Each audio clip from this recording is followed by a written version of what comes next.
अस्सलाम वालेकुम स्टूडेंट्स। उम्मीद है आप सब खैरियत से होंगे और अपना जो काम आपको डेली बेसिस पे सेंड किया जा रहा है उसको अच्छे से कर रहे होंगे। तो आप लोगों को पता है हम अपना चैप्टर पढ़ रहे थे unit number 3 which is ratio rate and proportion.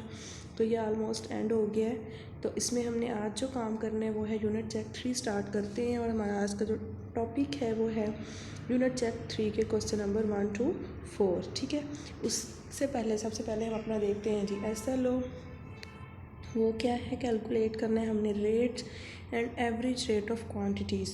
तो ये SLO आप लोग ऑलरेडी कर चुके हैं, ठीक है, रिपीट हो रहा है। तो हमने रेट फाइंड आउट करना हमें आ गया था और इसका हमारे पास जो फार्मूला था वो क्या था जी, क्वांटिटी पर यूनिट टाइम। ठीक है, उस हिसाब से हमने उसको फाइंड आउट किया था। तो आप लोग सबसे पहले अपनी बुक्स ओपन करें, हम यूनिट चेक 3 पे आते हैं। जी बेटे, open your books, page number 54।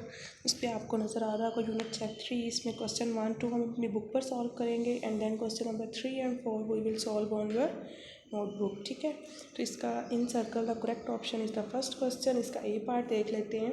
Comparing two quantities with different units of measure is known as. जब मैंने आपको बताया था रेशो रेट की जब डिफाइन बताई थी, जब हम डिफरेंट यूनिट्स की क्वांटिटीज़ को कंपेयर करते हैं तो उसको हम क्या बोलते हैं जी, वेरी गुड, रेट बोलते हैं। ठीक है, तो हमने इसका ऑप्शन क्या आ जाएगा, आंसर मेरे पास रेट। ठीक है, ऑप्शन बी देखते हैं।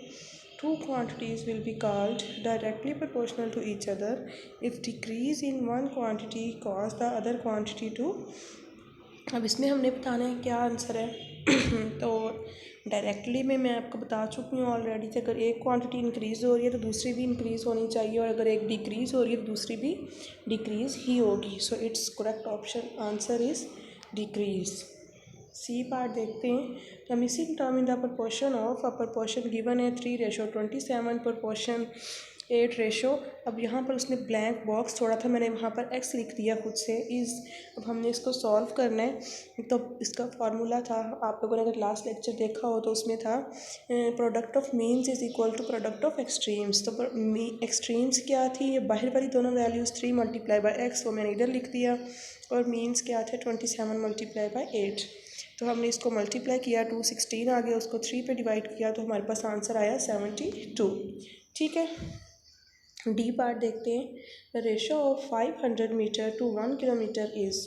अब इसमें देखें यूनिट डिफरेंट है, एक का मीटर है तो दूसरे का किलोमीटर है। और हमें पता है कि रेशो जो है जब हमने फाइंड आउट करनी होती है तो अब यूनिट्स मस्ट बी सेम। ठीक है, सबसे पहले हमने यूनिट चेंज करेंगे। तो 1 किलोमीटर में कितने मीटर होते हैं जी, 1000 मीटर होते हैं। मैंने उसको इस तरह से लिख दिया। अब 2 से कैंसिल हो जाएंगे तो 5:10 आ जाएगा। उनको मज़ीद कटिंग करेंगे, 5 1 ज़ा 5 एंड 5 2 ज़ा 10। तो correct answer is third which is 1:2।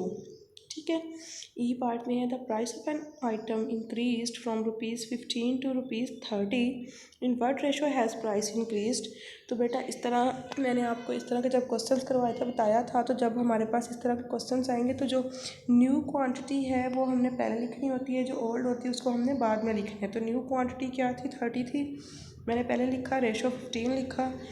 इनकी कटिंग करें तो 15 2 30 होता है, तो 2:1 is the answer. Now come to the question number 2 which is fill in the blanks.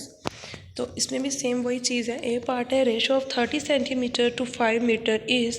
यहाँ भी यूनिट डिफरेंट है तो यूनिट सेम करेंगे सबसे पहले, और बिग यूनिट को हम स्मॉल में कन्वर्ट करते होते हैं। तो 5 मीटर में कितने सेंटीमीटर्स होंगे, 5 multiply by 100 which is equal to 500। तो मैंने यहाँ पर लिखा 30:500। ठीक है, इसको मज़ीद मैंने कटिंग की तो 3:50 is the answer. B part है निम्रा's average eye blink rate per minute is dash if she blinks 90 times in 15 minutes. Average per rate per minute, 1 minute के हिसाब से बताने हैं कि निम्रा की जो आइज़ ब्लिंक करती हैं उसका क्या है। अगर 90 टाइम्स उसकी आइज़ ब्लिंक करती हैं 15 मिनट्स में, तो हम 90 को डिवाइड करेंगे 15 पे, तो 15 6 are 90, तो 6 times per minute is the answer. Option C है रेशो बिटवीन 620 एंड 800। सिंपल हमने लिखा, उसके 0 कट किए एंड देन 2 पे कटिंग की तो 31:40 आ गया। ऑप्शन डी भी आपका बिल्कुल जो ऊपर वाला सी था उसी की तरह से है। Product of means is equal to extremes, तो वैल्यू आ जाएगी। इसी तरह से ई पार्ट है product of means is equal to dash and we knew that it is product of extremes. ठीक है, now come to the question number 3 and 4। तो क्वेश्चन 3 देखते हैं, स्क्रीन पे शो हो रहा होगा आपको। A soldier does his duty for 150 hours in 25 days. एक सिपाही है, उसने अपनी जो ड्यूटी की है 150 घंटे की है 25 दिनों में। What are his average duty hours per day, मतलब एक दिन में वो कितने आवर्स ड्यूटी करेगा। ठीक है, तो हमने simple average rate find out करना है। तो इसको मैंने सॉल्व किया हुआ है, आप लोग भी अपनी नोटबुक्स ओपन करें, उसके ऊपर सॉल्व करें। जी बेटा, it is a solution of your question number 3। तो इसमें सबसे पहले हमने चेक करना है टाइम क्या है उसकी सोल्जर्स की ड्यूटी का, वो है 150 आवर्स। डेज़ कितने हैं जी 25 है। एवरेज ड्यूटी आवर्स निकालने हैं तो 150 ओवर 25, और जो उसका यूनिट है वो हमने साथ साथ लिखना है। अगर ये आवर्स थे तो हमने आवर्स लिखा, ये डेज थे तो मैंने डे लिखा। ठीक है, उसकी कटिंग की पहले 5 पे, 5 5 25 और 5 3 15 और 0। तो आंसर आया बेटे मेरे पास 30/5। मज़ीद कटिंग की तो 6 आ गया। तो साथ मैंने यूनिट मेंशन कर दिया कि वो 6 आवर्स ड्यूटी है उसकी पर डे के हिसाब से। ठीक है, नेक्स्ट देख लेते हैं question number 4।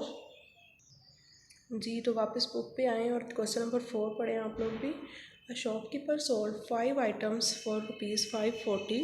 What is the average price पर आइटम। एक दुकानदार है, वो 5 चीज़ें जो हैं 540 रुपये में बेचता है। तो एवरेज प्राइस क्या होगी हर आइटम की। ठीक है, सेम वही प्रोसेस है क्वेश्चन नंबर 3 की तरह।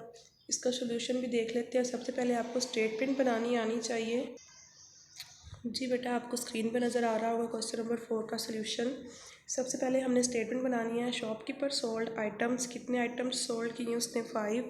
प्राइस ऑफ आइटम्स क्या थी ₹540। तो एवरेज प्राइस पर आइटम निकालने के लिए हमने क्या करना है 540 डिवाइड करेंगे 5 के साथ।